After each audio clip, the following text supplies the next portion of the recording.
Secondly, I would like to go to my second point, and the title is Nature is also suffering and groaning for liberation.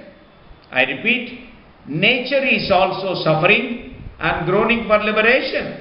If you want to have it in Tamil, இயற்கையும் துன்பப்பட்டு விடுதலைக்காய் ஏங்கி நிற்கிறது. இயற்கையும் துன்பப்பட்டு விடுதலைக்காக ஏங்கி தவிக்கிறது. This is what Saint Paul narrates in Romans 8 from 19th verse, from 19 to 25. Paul equates it with the labor pains of a woman. The pain of the creation is equal to the pain of the labor pain of a woman. This pain is because of the following evils which we have done: deforestation, land pollution, water pollution, air pollution, agricultural pollution, indiscriminate destruction of animals, destruction of biodiversity, global warming, industrialization, urbanization, and so on and so forth. Dear friends, because of these evils, nature is groaning for liberation. Let me finish my second point. So, nature is groaning for liberation. Let me go to the third point, third and final point for this brief meditation. Redemption is not only to humans but also to nature.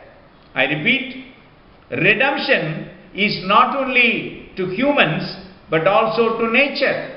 If you want to have it in Tamil, மீட்பு அல்லது விடுதலை மனிதனுக்கு மட்டுமல்ல இயற்கைக்கும் தானே.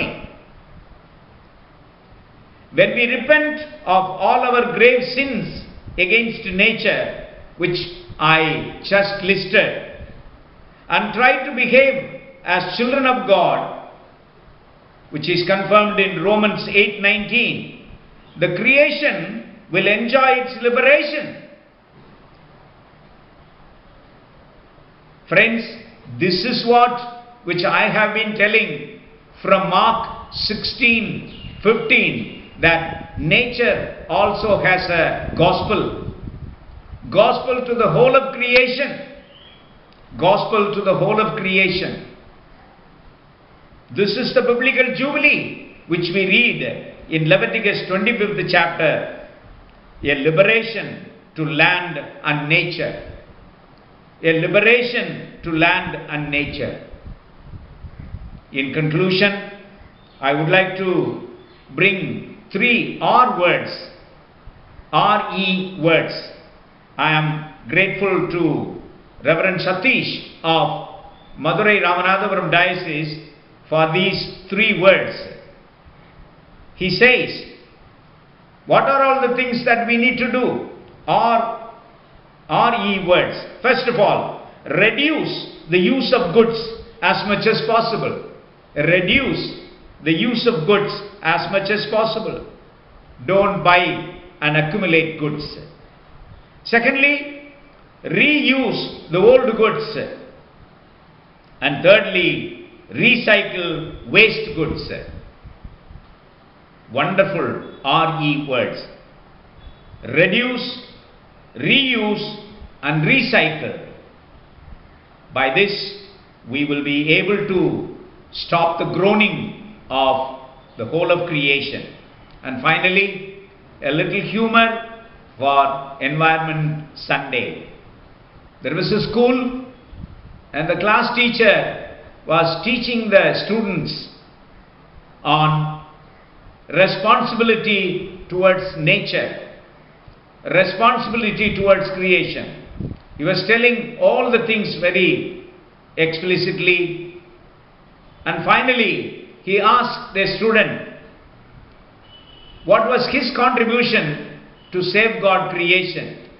What was his contribution to safeguard creation? And that student solemnly said, "Sir, this morning when I was coming from home to school, I saw a woodpecker which was on a tree.